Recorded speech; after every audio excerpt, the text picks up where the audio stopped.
हम नबी को अपने जैसा कैसे मान सकते हैं? नबी की ज़बान से निकलने वाला हर शब्द सच्चा है, हर लफ्ज़ बरहक है, हर शब्द अल्लाह की तरफ से हुक्म, अल्लाह के हुक्म से निकलता है। मेरे प्यारे साथियों, नबी हमारे जैसे कैसे हो सकते हैं? हाँ, हम ये कहते हैं नबी नूर नहीं थे, नबी फरिश्ते नहीं थे, नबी इंसान थे। आप भी जैसे दुनिया के सारे इंसान पैदा होते हैं, आप भी पैदा हुए। आपकी माँ का नाम आमीना था, आपके बाप का नाम अब्दुल्ला था। पैदा हुए तो बाप इंतकाल कर चुके थे। 6 साल की उम्र में माँ का इंतकाल हो गया, 8 साल की उम्र में दादा का इंतकाल हो गया, चचा ने पाला। आप इंसान थे, बीमार भी होते थे, तकलीफ भी आपको होती थी, आपके बदन पे जख्म भी लगा, आपके दांत भी तोड़े गए। आप इंसान थे, आप बशर थे। हाँ, ये अलग बात है, अल्लाह ने आपको अफजलुल बशर बनाया, अल्लाह ने आपको खैरुल बशर बनाया, अल्लाह ने आपको सारे नबियों का सरदार बनाया। इस मस्जिद में, मदरसे की मस्जिद में नमाज होती है। नमाज कौन पढ़ाता है? जिसको कुरान अच्छा याद हो, जो हाफिज हो, जो आलिम हो। मेरे प्यारे भाइयों, अपने गांव की मस्जिद का इमाम हम उसको बनाते हैं जिसको हम नेक समझते हैं, अच्छा समझते हैं। अरे हमने तो जिस नबी का कलमा पढ़ा है, वो नबी सिर्फ हमारे इमाम नहीं है, वो तो सारे नबियों के इमाम हैं, सारे रसूलों के इमाम बनकर के वो नबी दुनिया में आए। बुखारी की रिवायत है, अल्लाह के प्यारे नबी फरमाते हैं, जब मैं मेराज के सफ़र से वापस आया, मुझसे मक्का के काफिरों ने, जब मैंने उनको मेराज के बारे में बताया, तो मुझे आजिज़ करने के लिए, मुझे तंग करने के लिए मक्का के काफिरों ने कहा, ऐ मोहम्मद सल्लल्लाहु अलैहि वसल्लम, ये बताइए अगर आप बैतुल मुक़द्दस में गए हैं तो ज़रा बैतुल मुक़द्दस के बारे में हमारे सवालों का जवाब दे दीजिए। भाई, मैं तितवारी के मदरसे में पहली बार आया हूँ।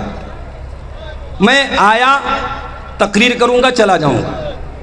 अब मेरे जाने के बाद कोई पूछे, अब्दुल गफ्फार साहब आप तितवारी मदरसे में आए थे, ये बताइए उसकी मस्जिद में कितने खंबे हैं? तो भाई मैं खंबा गिनने तो नहीं आया था।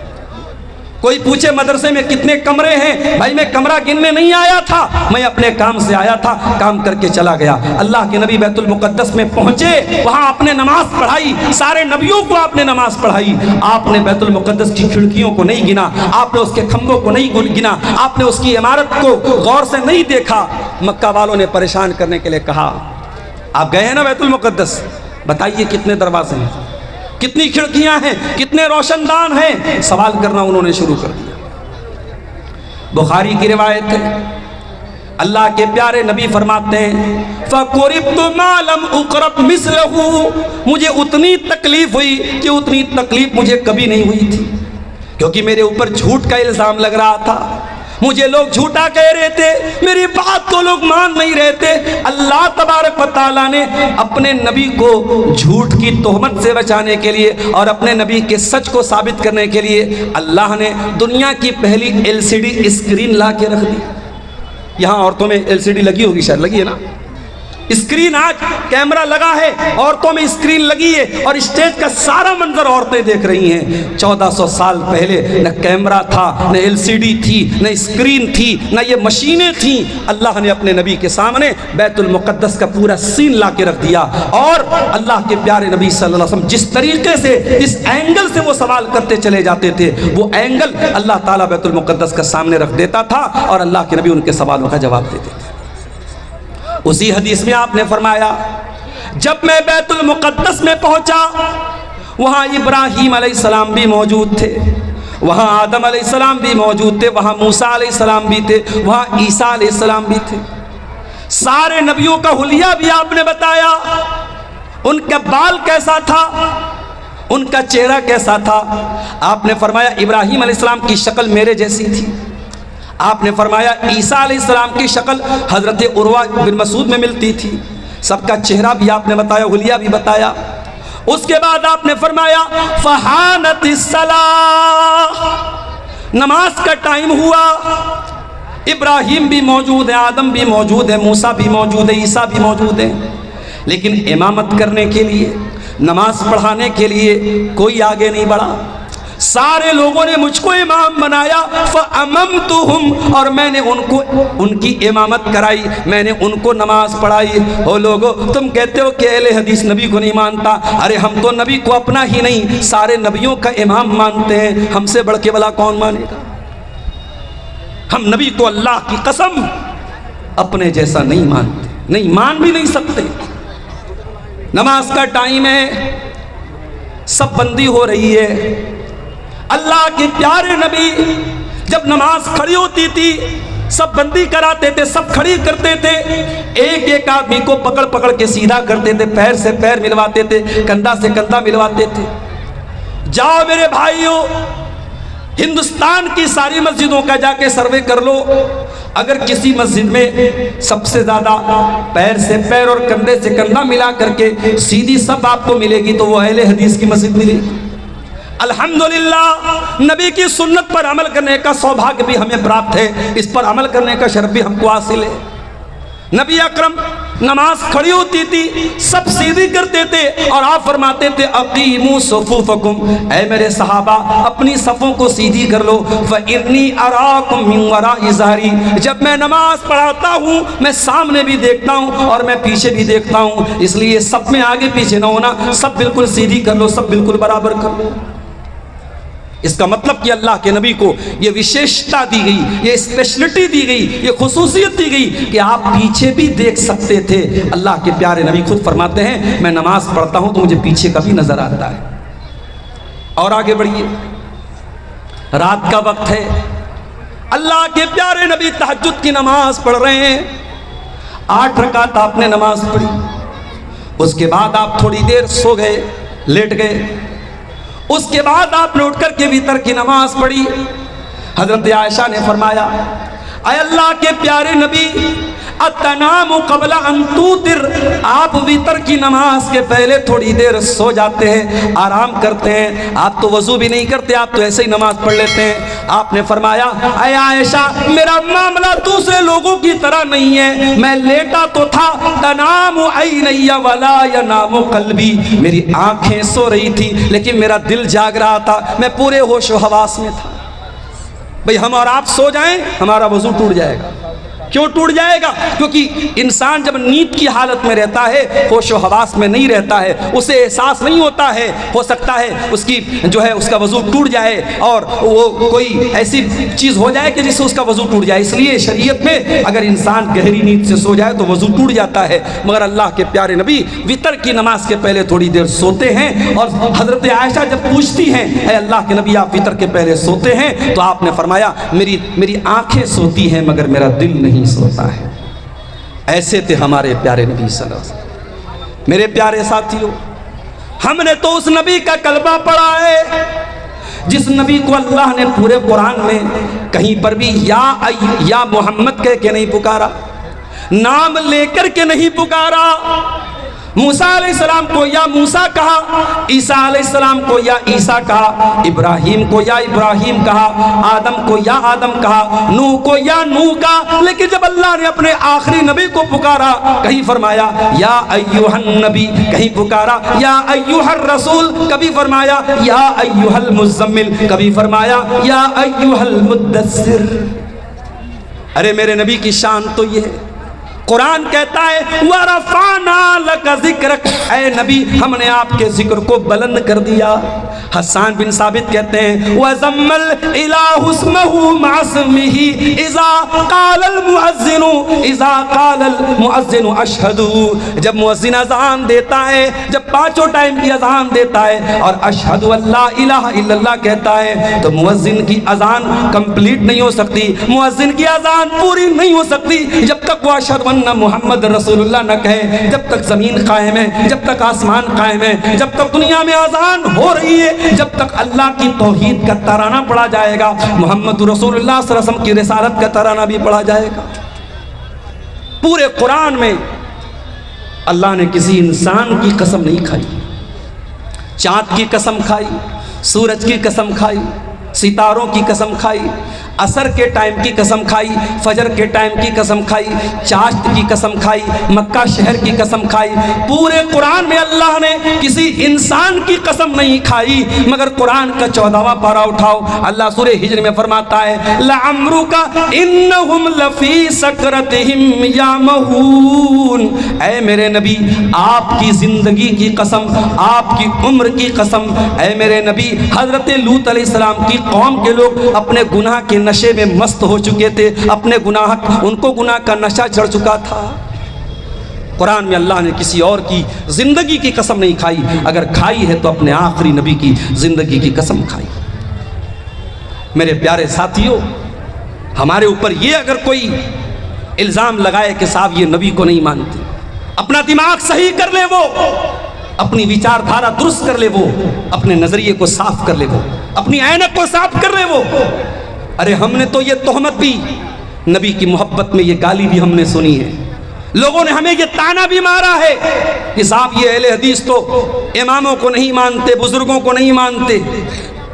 मस्जिद में एक आदमी आता है, सीने पर हाथ बांधता है, पूछो भाई तू सीने पर हाथ क्यों बांधता है? वो कहता है अल्लाह के नबी ने सीने पर हाथ बांधा था। दुनिया कहती है वहाबी है, ये गैर मुक़ल्लिद है, ये अहले हदीस है।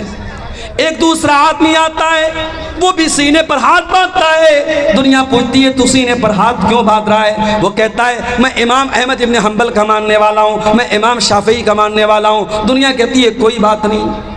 ओ लोगों, ये कितना बड़ा अन्याय है कि उम्मती का नाम लिया जाए तो तुम खुश हो जाते हो और रसूल का नाम लिया जाए तो तुम नाराज हो जाते हो। अहले हदीस का तो यही नारा है कि हम सारे इमामों का एहतराम करते हैं, सारे बुजुर्गों का एहतराम करते हैं, मगर ये अथॉरिटी, ये मकाम, ये दर्जा अगर किसी को हासिल है कि उसकी हर बात को लेना है, उसकी किसी बात को ठुकराना नहीं है, तो ये दर्जा सिर्फ और सिर्फ जनाब मोहम्मद रसूलुल्लाह सल्लल्लाहु अलैहि वसल्लम को हासिल है। और माफ करना, जिन इमामों के नाम पे आपने दुकानें सजा के रखी हैं, उन इमामों ने भी यही तालीम दी है। अहले हदीसों सुन लो, अगर कोई इमाम अबू हनीफा को बुरा भला कहता है वो अहले हदीस नहीं हो सकता। कोई इमाम मालिक को बुरा भला कहता है वो अहले हदीस नहीं हो सकता। कोई इमाम शाफई के बारे में बदजुबानी करता है वो अहले हदीस नहीं हो सकता। हम सारे इमामों का एहतराम करते हैं, मगर हम क्या कहते हैं? फ़इन तनाज़अतुम फ़ी शैइन फ़रुद्दूहु इलल्लाहि वर रसूल। जब किसी मसले में इख्तिलाफ हो जाए, जब किसी मसले में झगड़ा हो जाए, तो ये देखो कि अल्लाह क्या कह रहा है, ये देखो कि रसूल क्या कह रहे हैं, अल्लाह और उसके रसूल की बात को मान लो। यही हमारी दावत है और यही हमारा मिशन है। मेरे प्यारे साथी, अल्लाह ने अपने नबी को बहुत सारी स्पेशल क्वालिटीज से भी नवाजा था।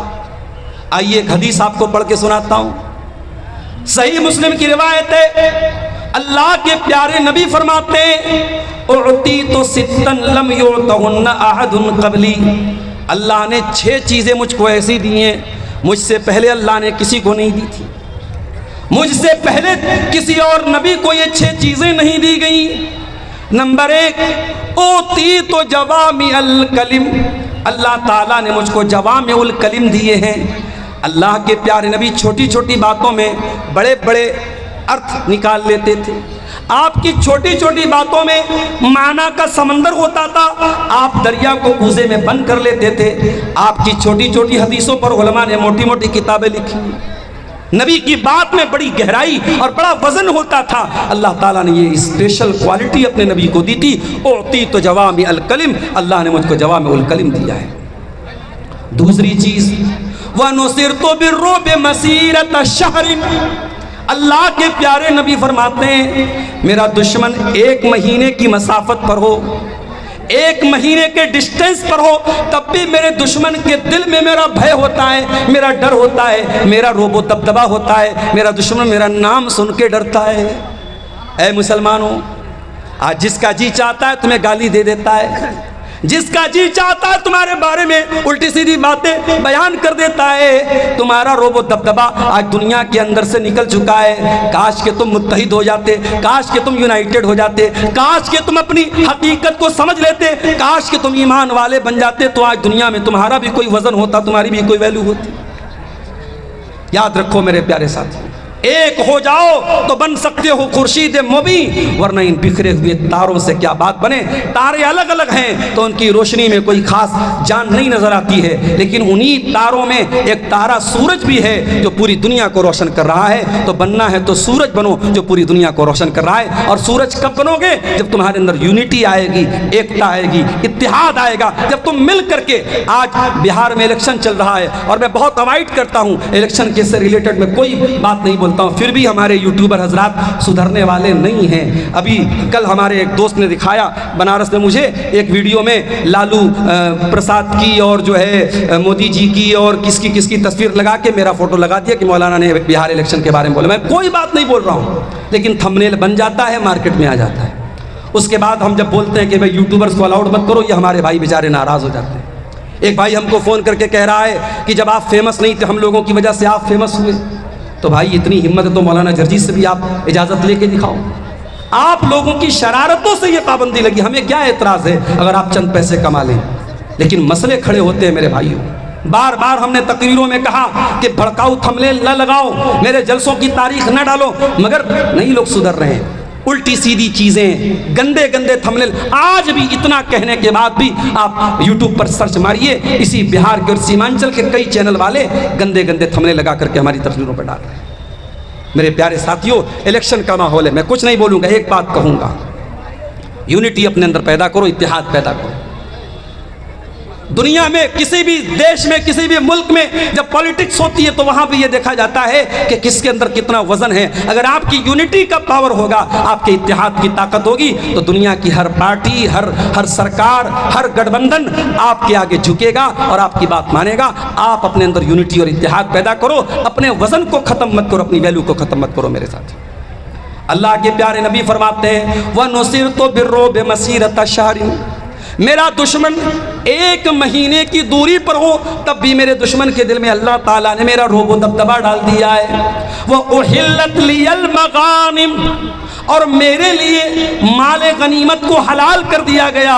मुझसे पहले किसी और नबी के लिए माले गनीमत हलाल नहीं था। दुश्मन से जंग होती थी और जो माल हासिल होता था, आसमान से एक आग आती थी और सारे माल को खा जाती थी, मगर इस उम्मत के लिए और अल्लाह के आखिरी नबी के लिए माले गनीमत को हलाल किया गया। उसके बाद आपने फरमाया चौथी चीज़, वह जुइलत लियल अर्ज़ु मस्जिदन व तहूरा, और ज़मीन को अल्लाह ताला ने मेरे लिए पाक बनाया है और ज़मीन को मस्जिद बनाया है। मुसलमान दुनिया के किसी भी कोने में चला जाए, नमाज का टाइम हो जाए, उसे मस्जिद तलाश करना ज़रूरी नहीं है। जहाँ पाक ज़मीन हो, जहाँ पाक जगह हो, कोई नापाकी ना हो, कोई गंदगी ना हो, मुसलमान किबला रुख खड़ा होकर के दुनिया के किसी कोने में नमाज पढ़ सकता है। अगर पानी नहीं मिल रहा है, दुनिया के किसी भी कोने में चला जाए, मिट्टी मिल रही है, मिट्टी से तयम्मुम करके नमाज पढ़ सकता है। अभी आज एक साहब ने मसला पूछा था, कहने लगे मेरी वालदा की आंखों का ऑपरेशन हुआ है और डॉक्टर ने बिल्कुल सख्ती से मना किया है कि आंख में पानी नहीं लगना चाहिए। अब मेरी वालदा नमाज कैसे पढ़ेंगी? कहा ना पानी लगना चाहिए ना मिट्टी लगनी चाहिए। मैंने कहा पूरा वजू करो, चेहरा मत धुलो, आंख मत धुलो, आंख के पास पानी ना जाए, पूरा वजू कर लो, आप नमाज पढ़ लो। फत्तकुल्लाह मस्ततातुम, अल्लाह से डरो जितनी तुम्हारे अंदर ताकत है। आप अगर आंखों का ऑपरेशन हुआ है और आंखों में पानी डालने से डॉक्टर ने मना किया है, आप चेहरा नहीं धोएंगे तब भी आपका वजू हो जाएगा। अल्लाह ताला उतने ही की पकड़ करेगा जितनी आपकी ताकत है मेरे साथ। तो नबी ने फरमाया मेरे लिए माले गनीमत को हलाल किया गया है। और आपने फरमाया मुझसे पहले जितने नबी आए, किसी खास कौम के लिए आए, किसी खास बस्ती के लिए आए, वो उर्सिल तो इलल खल्क़ि काफ़ा, लेकिन मैं सारी इंसानियत के लिए नबी बना करके भेजा गया। वह खुतिम बियन नबिय्यून, और नबूवत की मुहर मेरे ऊपर लगा दी गई। मैं आखिरी नबी बन करके दुनिया में आया, मैं खातमुन नबिय्यीन बन करके दुनिया में आया, मेरे बाद कोई नबी आने वाला नहीं है। ये अकीदा है हमारा अल्लाह के प्यारे नबी के बारे में। अब अगर कोई आपसे कहे कि अहले हदीस नबी को नहीं मानता, तो उसे ये तकरीर सुना देना कि हमारा अकीदा अल्लाह के रसूल के बारे में ये है, लेकिन हाँ हम नबी को नबी मानते हैं, नबी को रब नहीं मानते। ईसाई हजरत ईसा अलैहिस्सलाम को सन ऑफ गॉड मानते हैं, अल्लाह का बेटा मानते हैं। तो तो क्या वो हज़रत ईसा का एहतराम कर रहे हैं? नहीं, हम कहते हैं ये हज़रत ईसा का एहतराम नहीं है, उनकी इंसल्ट है, उनका अपमान है, उनकी तौहीन है। ईसा अल्लाह के बंदे हैं, अल्लाह ने बगैर बाप के पैदा किया उनको अपनी कुदरत से, लेकिन वो ईसा अल्लाह के बंदे हैं, अल्लाह के रसूल हैं, अल्लाह के बेटे नहीं हो सकते। उनको अल्लाह का बेटा कहना अल्लाह को गाली देना है, अल्लाह का अपमान है, ईसा अलैहिस्सलाम का अपमान है। उसी तरीके से आज जो लोग हमारे नबी के बारे में उल्टी सीधी बातें करते हैं, कोई कहता है कि काबा भी झुक रहा है मोहम्मद के शहर में, कोई कव्वाली गा रहा है, कह रहा है कि काबा भी अल्लाह के नबी के शहर में आके झुक रहा है। क्या ये काबा की तौहीन नहीं है? क्या ये अल्लाह के घर की तौहीन नहीं है? कोई कह रहा है वही जो मुस्तवी ये अर्शता खुदा होकर उतर पड़ा मदीने में मुस्तफ़ा होकर, कोई अल्लाह के नबी को अल्लाह के मकाम तक पहुंचा रहा है। कोई कह रहा है बिगड़ी मेरी बना दे, बिगड़ी बनाने वाले, कोई नबी को बिगड़ी बनाने वाला करार दे रहा है। याद रखो मेरे प्यारे साथियों, बिगड़ी बनाने वाला कोई अगर है तो अल्लाह है, औलाद देने वाला अगर कोई है तो अल्लाह है, शिफा देने वाला अगर कोई है तो अल्लाह है, दुआएं सुनने वाला अगर कोई है तो अल्लाह है। कुरान कहता है या अहलल किताबी ला तगलू फी दीनिकुम, ऐ अहले किताब अपने दीन के अंदर तुम गुलू मत करो। नबी ने गुलू करने से मना। गुलू मतलब किसी की लिमिट और किसी की हद से आगे बढ़ाना। हमारे यहाँ जलसों में जो निज़ामत होती है, अल्हम्दुलिल्लाह अक्सर जो प्रोग्राम के निज़ामत करने वाले होते हैं बहुत अच्छे अल्फाज का चुनाव करते हैं, सही बातें बोलते हैं, मगर कभी कभी बहकने वाले बहक भी जाते हैं, ऐसी बातें करने लगते हैं जो नहीं कहनी चाहिए। अहले हदीस के स्टेज पर मुबालगा आराई से काम नहीं लेना चाहिए, किसी भी शख्सियत के बारे में गुलू नहीं करना चाहिए। हमारी शरीयत ने नबी के बारे में भी गुलू करने से मना किया है। आइए एक हदीस आपको पढ़ के सुनाता हूँ। अल्लाह के प्यारे नबी एक शादी में गए थे, सहाबिया का नाम था मुअव्विज़ बिन अफ़रा, उनकी शादी थी और शादी के मौके पर अगले दिन अल्लाह के प्यारे नबी उनके घर गए और वहाँ छोटी छोटी बच्चियाँ गीत गा रही थी। पता ये चला कि शादी के मौके पे खुशी मनाना जायज़ है, छोटी छोटी बच्चियाँ अगर कोई गीत पढ़ रही हैं बगैर म्यूज़िक के वो भी जायज़ है। लेकिन जो चीज़ गलत है, औरत की बेपर्दगी गलत है तो शादी के मौके पर भी गलत है। गैर महरम के सामने लड़कियों का सज संवर करके आना गलत है तो शादी के मौके पर भी गलत है। शादी के मौके पर कोई नाजायज काम जायज नहीं होता, याद रखो। छोटी छोटी बच्चियां गीत गा रही थी और जंगे बद्र में उनके बाप दादा जो शहीद हुए थे उनका नाम ले ले के वो गीत पढ़ रही थी। उसी में उन्होंने एक लाइन ये पढ़ी, वफ़ीना नबियुन यालमु मा फी गदी, हमारे बीच में वो नबी आए जो आने वाले फ्यूचर की बात जानते हैं, जो भविष्य की बात जानते हैं, जो कल की बात जानते हैं। जब अल्लाह के नबी ने ये लाइन सुनी आपने फरमाया दई हाजा, ऐ बेटा ऐ बच्ची ये लाइन गलत है, ये लाइन छोड़ दे। वक़ूली मा तक़ूली, पहले जो लाइन पढ़ रही थी वो लाइन तो अच्छी थी मगर ये लाइन गड़बड़ है। पता ये चला, ये हमारे शेरशाबादी कौम के बहुत बड़े नात खा मौजूद हैं हमारे स्टेज पर, मैं इनसे भी ये बात कहूँगा और जो भी नात वगैरह पढ़ते हैं कि अगर आप कोई नात पढ़ते हैं तो नात नबी की शान में पढ़ी जाती है, नबी की प्रशंसा और नबी की तारीफ में पढ़ी जाती है।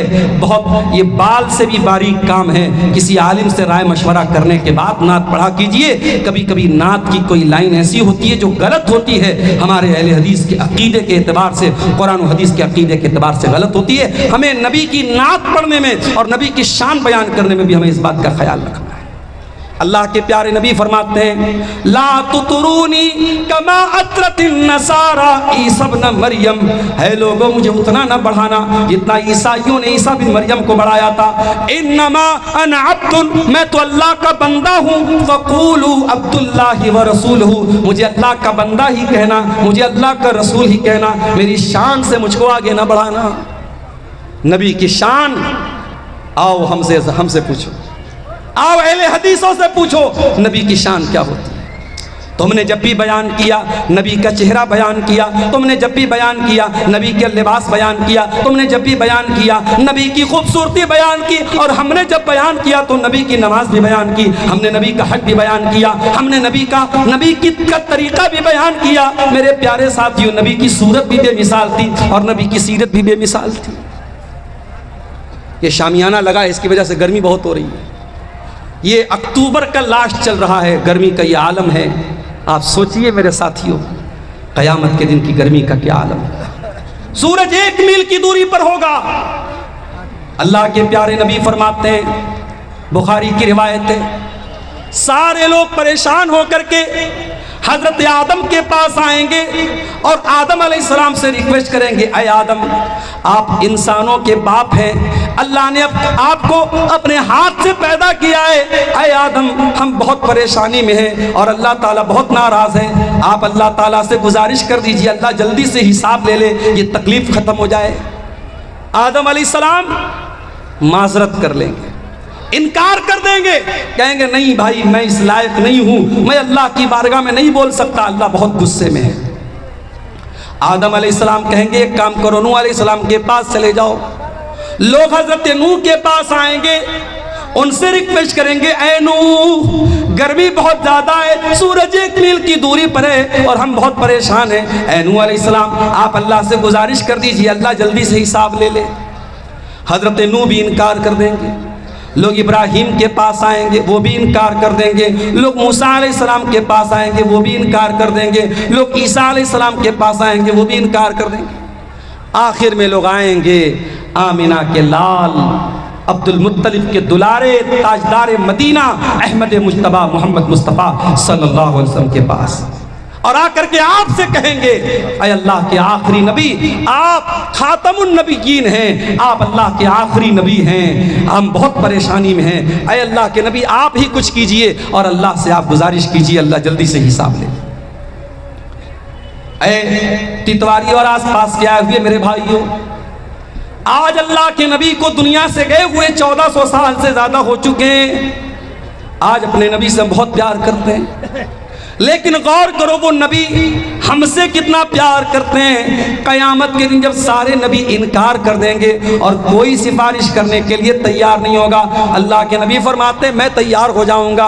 फ़अन्तलिक़ु फ़आती तहतल अर्शी, मैं चल करके अल्लाह के अर्श के नीचे आऊँगा और मैं सजदे में गिर जाऊँगा और अल्लाह की बारगाह में सजदा करूँगा। और जब मैं सजदा करूँगा, अल्लाह ताला मेरे दिल में अपनी तारीफ़ और हम्दो सना की ऐसी बातें डालेगा जो अल्लाह ने किसी और के दिल में नहीं डाली है। मैं अल्लाह की ऐसी प्रशंसा करूंगा, ऐसी तारीफ करूंगा, अल्लाह की तरफ से आवाज आएगी, या मोहम्मद इरफा रासक सल तोता इश्फा तो शफ़ा, ऐ मोहम्मद सल्लल्लाहु अलैहि वसल्लम सर उठाइए, मांगिए आपको दिया जाएगा, आप सिफारिश कीजिए, आपकी सिफारिश कबूल की जाएगी। अल्लाह अकबर। अल्लाह के नबी फरमाते हैं कि जब मैं सिफारिश करूंगा तो सबसे पहले मेरी उम्मत के वो लोग जन्नत में जाएंगे जिनका हिसाब व किताब नहीं होगा। और वो कौन लोग होंगे? वो तावीज़ गंडा से बचने वाले लोग होंगे, अल्लाह की ज़ात पे सच्चा भरोसा करने वाले लोग होंगे। वो सबसे पहले जन्नत में जाएंगे और जन्नत में उनके लिए स्पेशल गेट होगा जो जन्नत के राइट साइड में होगा, जिसका नाम अल-बाबुल ऐमन होगा। वो जन्नत के उस गेट से अंदर दाखिल। मेरे प्यारे साथियों, आप इल्ज़ाम लगाएं कि अहले हदीस नबी को नहीं मानता, इससे बड़ा झूठ दुनिया का कोई नहीं हो सकता। अरे हम तो वो हैं कि हमने तो ये नारा लगाया है कि असल दीन आमद कलामुल्लाह मुअज़्ज़म दाश्तन, कि दीन असल ये है कि रब के कलाम पर अमल किया जाए और मुस्तफ़ा के फरमान पर अमल किया जाए।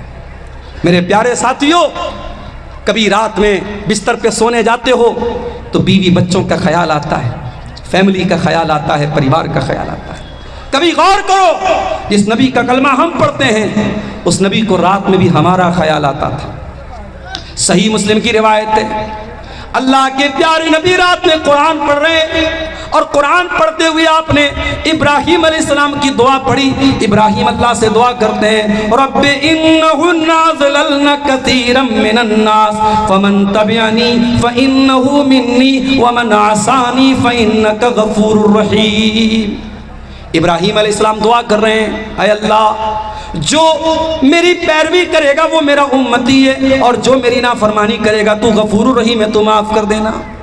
उसके बाद अल्लाह के प्यारे नबी ईसा अलैहिस्सलाम की एक दुआ पढ़ते हैं। ईसा अलैहिस्सलाम अल्लाह से दुआ करते हैं, क्या कहते हैं? कहते हैं फमन तबिअनी फइन्नहु मिन्नी वमन आसानी इन तुअज़्ज़िबहुम फइन्नहुम इबादुक व इन तग़फिर लहुम फइन्नका अंतल अज़ीज़ुल हकीम। ऐ अल्लाह, अगर तू इनको अज़ाब दे तो ये तेरे बंदे हैं, और अगर तू माफ़ कर दे तो तू ताकत वाला है, तू हिकमत वाला है, तू जैसा मुनासिब समझेगा वैसा तू कर लेना।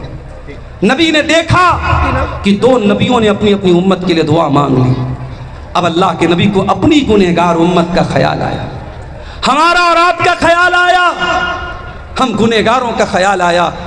रात का सन्नाटा था, वो नबी रात के सन्नाटे में आंसू बहा के अल्लाह के सामने रोने लगते। वो नबी रो रहे हैं, अरे अल्लाह मेरी उम्मत का क्या होगा? अल्लाह ने फरिश्ते को भेजा, जिब्रील अलैहिस्सलाम को भेजा, जाओ पूछो मेरे नबी से क्यों रो रहे हो। फरिश्ता आकर के पूछता है क्या बात है, क्यों रो रहे हैं? अल्लाह के प्यारे नबी फरमाते हैं कि मैं अपनी उम्मत के लिए रो रहा हूँ। अल्लाह के प्यारे नबी कहते हैं मैं अपनी उम्मत के लिए आंसू बहा रहा हूँ। अल्लाह की तरफ से जवाब आता है इन्ना सनुर्दीका फी उम्मतिका वला नसूका।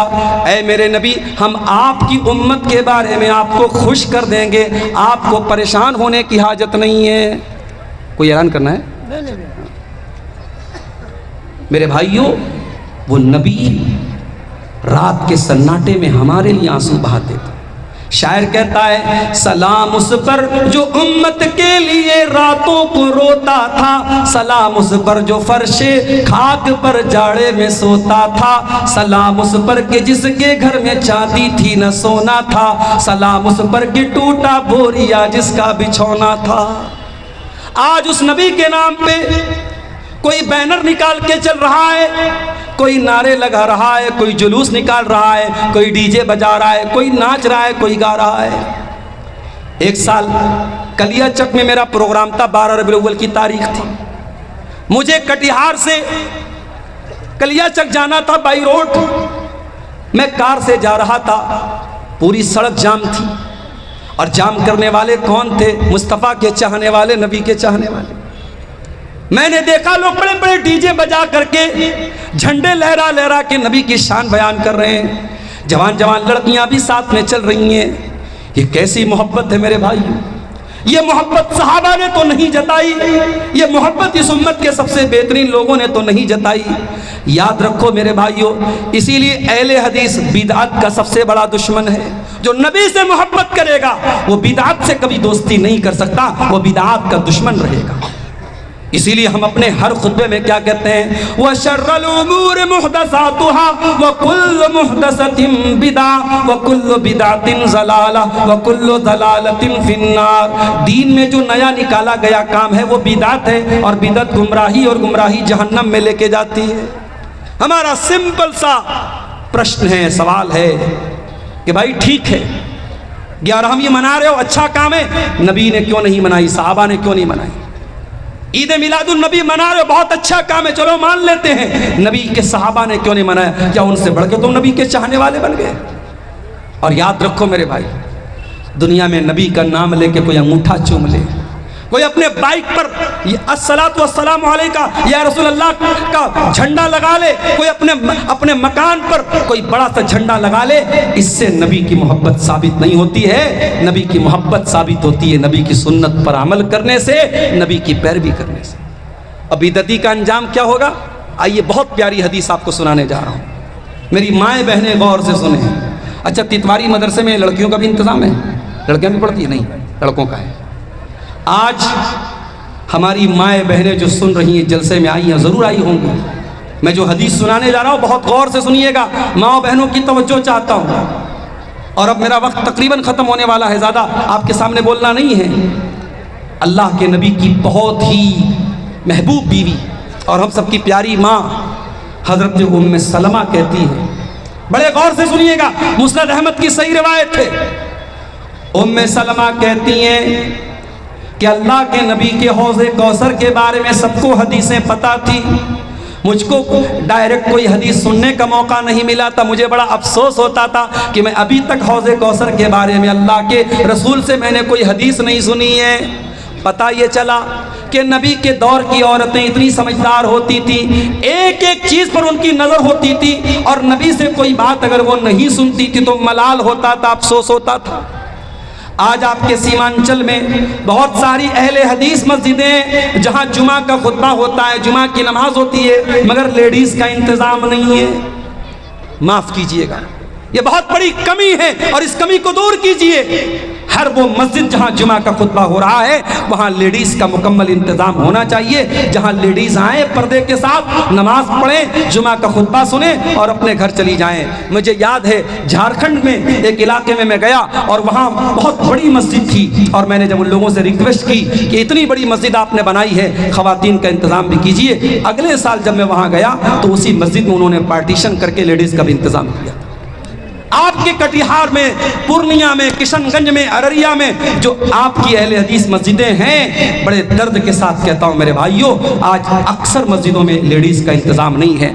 आप माफ़ कीजिए, साल में तकरीर कराते हैं आप, औरतें जलसे में आती हैं लेकिन तकरीर कम सुनती हैं और मार्केट ज़्यादा करती हैं, शॉपिंग ज़्यादा करती हैं, घूमती फिरती ज़्यादा हैं। लेकिन आप जब जुमा के खुतबे में लेडीज़ का इंतज़ाम करेंगे, वहाँ खामोशी के साथ बैठ के आधा घंटा वो तकरीर सुनेंगी, और ये 52 बार साल में ये काम होगा। तो 52 बार जब वो जुमा का खुतबा सुनेंगी, उनकी दीन की मालूमात बहुत मजबूत होगी, उनका ईमान मजबूत होगा और उनके अंदर से जहालत दूर होगी, उनके अंदर से जो कमीलमी और अज्ञानता है वो दूर हो जाएगी। उम्मे सलमा कहती है कि मुझे बड़ा अफसोस था कि नबी के हौज़े कौसर के बारे में मुझे आज तक कोई हदीस सुनने का मौका नहीं मिला। कहती हैं एक लड़की मुझे कंघी कर रही थी, मेरे बालों को संवार रही थी, इतने में मस्जिद के अंदर से आवाज़ आई, अल्लाह के नबी लोगों से कह रहे थे अय्युहन्नास, ऐ लोगो। उम्मे सलमा कहती हैं फ़ौरन अपनी नौकरानी से, लौंडी से मैंने कहा तू दूर हट जा, मैं जा रही हूँ अल्लाह के नबी की बात सुनने। वो नौकरानी बोली कि क्या आपने अल्लाह के नबी का शब्द नहीं सुना? नबी ने आपको नहीं बुलाया, नबी ने अय्युहन्नास कहा, मर्दों को बुलाया है, औरतों को नहीं बुलाया है। क्या जवाब दिया हजरत उम्मे सलमा ने? कहा कि तुझे क्या मालूम? जब अल्लाह के नबी अय्युहन्नास कहते हैं तो मर्दों के लिए भी कहते हैं, औरतों के लिए भी कहते हैं, दोनों शामिल होते हैं। शरीयत के हर कानून में, शरीयत के हर हुक्म में जहां अलग से न कुछ बताया गया हो, वहां मर्दों के लिए जो हुक्म होता है सेम औरतों के लिए भी होता है। उम्मे सलमा आई, पर्दे के पास खड़ी हो गई। अल्लाह के नबी हौज़े कौसर का तज़किरा कर रहे थे।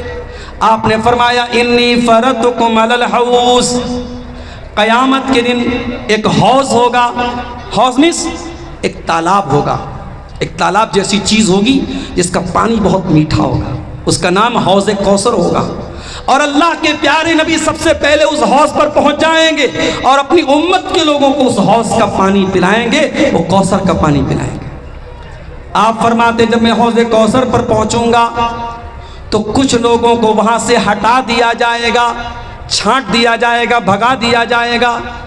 मैं कहूँगा इनको क्यों भगा रहे हो, ये तो मेरी उम्मत के लोग हैं, मेरा कलमा पढ़ने वाले लोग हैं। फरिश्ते कहेंगे इन्नका ला तदरी मा अहदसू बादक, ऐ अल्लाह के नबी आप नहीं जानते ये बिदती लोग हैं, ये दीन में नया नया काम निकालने वाले लोग हैं, इन्होंने दीन के अंदर कौन कौन सा नया नया काम निकाला आप भी नहीं जानते।